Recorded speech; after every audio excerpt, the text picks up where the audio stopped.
Bonjour à tous, donc nouveau tuto pour continuer notre dessin de maison. Aujourd'hui, le but, ça va être de mettre dans les ouvertures qu'on a dessinées la dernière fois les fenêtres, les portes-fenêtres, les portes.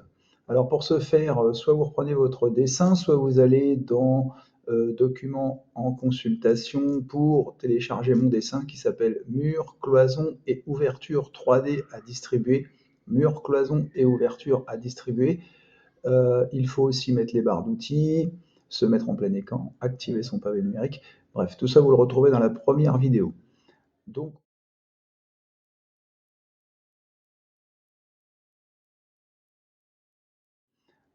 on commence tout de suite. On va essayer de mettre les portes-fenêtres. J'ai essayé de vous graduer en difficulté. Donc, on va tourner notre dessin pour venir poser ces deux portes-fenêtres qui se trouvent donc sur le côté gauche de la maison.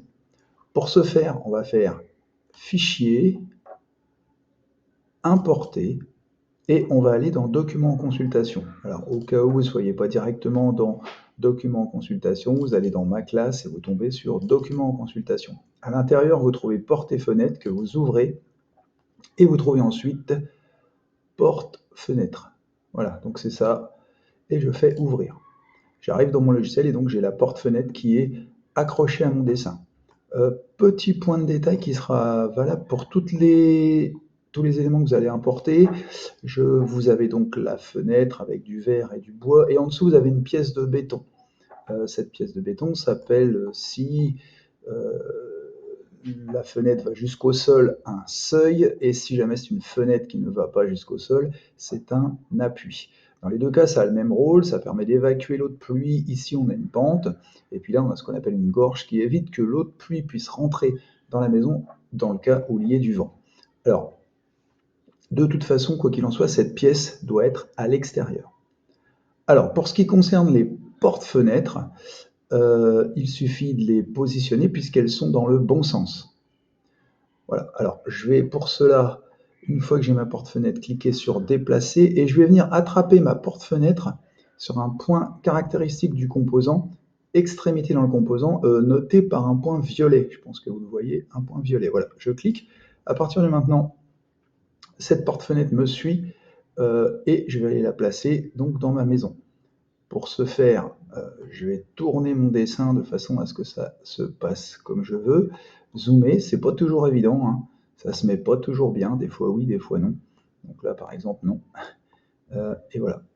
Et là, donc, je vais finir quand même par arriver ici à un point d'extrémité dans le mur et je vais cliquer. Et à ce moment-là, eh bien, je constate que ma porte-fenêtre est parfaitement posée. C'est-à-dire qu'il n'y a pas de fuite, c'est-à-dire qu'elle n'est pas décalée, elle n'est pas dans le mur, c'est parfait.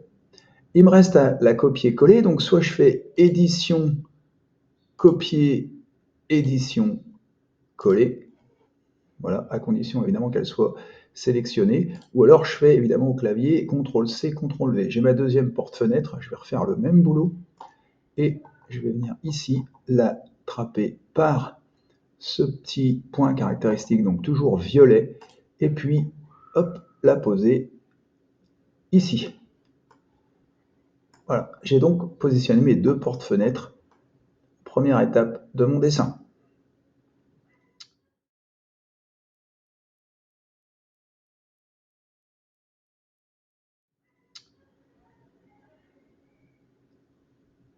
On passe à la suite, on va maintenant mettre la porte d'entrée.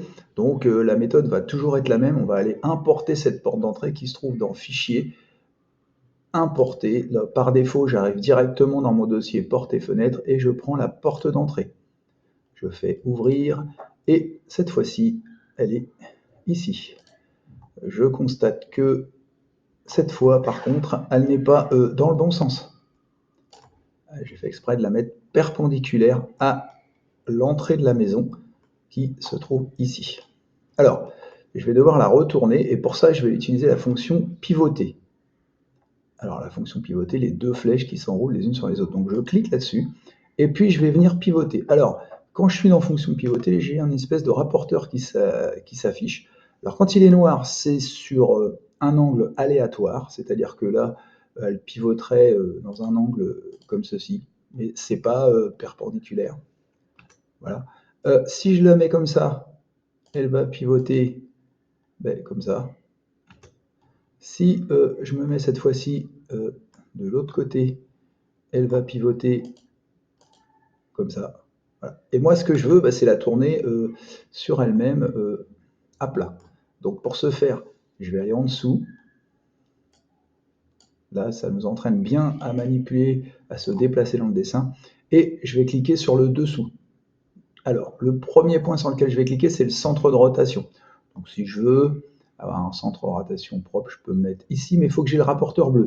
Rapporteur bleu. Deuxième point, je peux prendre celui-là, par exemple, et je vais tourner. Je n'oublie pas que mon nez en béton doit être à l'extérieur. Alors, les points caractéristiques, tels que 90 degrés, vont être un petit peu figés. C'est-à-dire que quand je vais là, tac, vous voyez, il y a un cran. Au cas où, je lui indique dans le sens où je veux tourner, je tape au clavier 90, je vois que ça s'affiche en bas dans la petite fenêtre jaune, et voilà, ma porte est tournée. Il me suffit maintenant de la déplacer, et en utilisant la même méthode que j'ai utilisée pour les portes-fenêtres, la mettre en place.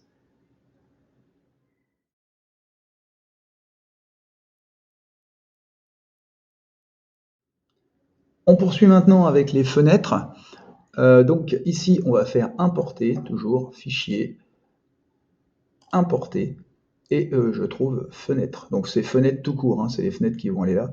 Donc fenêtre, ouvrir, et là, pareil, même principe que sur la porte, j'ai fait exprès de vous les mettre de travers. Donc là, à vitesse réelle, ça fait ça, ça, ça, je tourne, tac, 90, hop.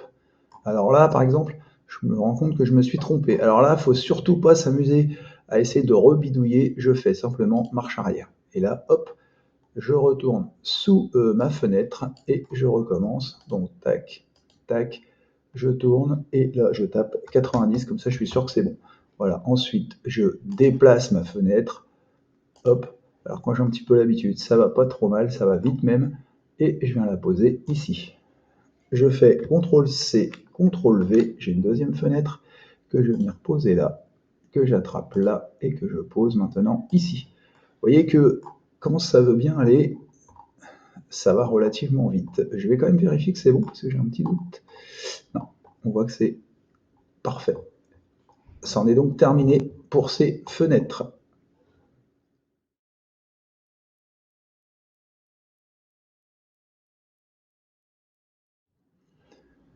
Nous allons donc maintenant passer à la fenêtre de la cuisine qui se trouve donc derrière, ainsi que celle de la salle de bain. Alors, je vais faire Fichier, Importer, Fenêtre, Salle de bain, Ouvrir.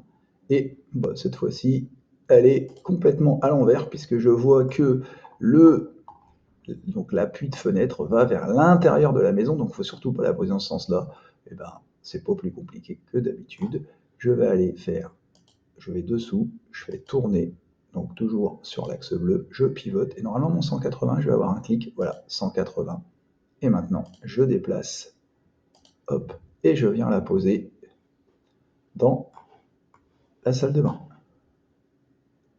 Donc en utilisant, voilà, hop, ce point, CTRL-C, CTRL-V, je pose, j'attrape mon point et toc. Mes deux fenêtres de salle de bain sont maintenant posées. On poursuit avec la fenêtre de la cuisine, donc c'est une grande fenêtre à 4 vantaux, fichier, importer, toujours pareil, c'est un peu répétitif. Fenêtre, cuisine, ouvrir, et celle-ci, c'est cadeau, elle est dans le bon sens. Donc, il suffit que je vienne là, et du premier coup, hop, je la colle, je la rattrape par là, et je la mets en place. Voilà, c'est terminé. J'ai donc terminé pour tous les éléments de menuiserie extérieurs à ma maison.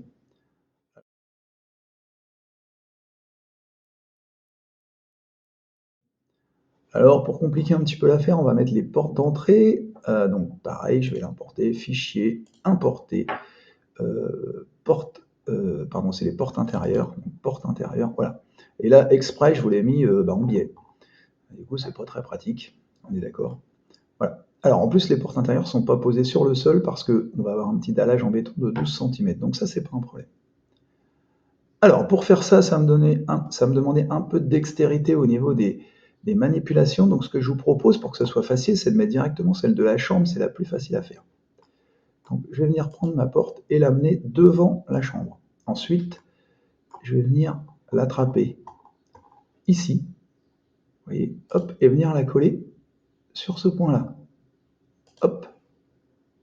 Ensuite, je vais aller en dessous.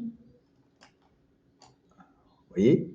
Donc là, pour ça, j'utilise beaucoup le raccourci souris qui consiste à cliquer sur la molette et basculer mon index sur la gauche pour avoir la main, ce qui me permet de glisser mon dessin.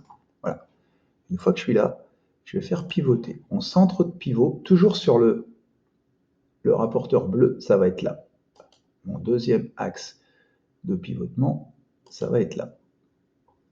Et là, je vais tourner jusqu'à venir ici et coller ma porte. Donc déjà, elle est dans le bon sens. Par contre, elle n'est pas rentrée. OK? Donc là, je vais retourner à l'intérieur et ma porte, je la déplace. Je l'attrape ici, je la mets là. Et cette fois-ci, en dézoomant. Donc si je dézoome et j'y arrive pas, zoom étendu. Et là, ma porte, elle est parfaitement bien posée. Donc, CTRL-C, CTRL-V, j'amène une deuxième porte que je vais poser de la même manière. Voilà, donc je la pose ici. Alors, je peux aussi l'attraper là. Hein. Je peux aussi l'attraper ici. Voilà, tac, et tac, c'est fait. CTRL-V, troisième porte. Voilà, là et là. Voilà. J'ai donc terminé de poser toutes les ouvertures de mon pavillon. Il va me rester à faire le sol et puis mettre des meubles et pourquoi pas un jardin. C'en est terminé pour cette vidéo. Bon courage à tous.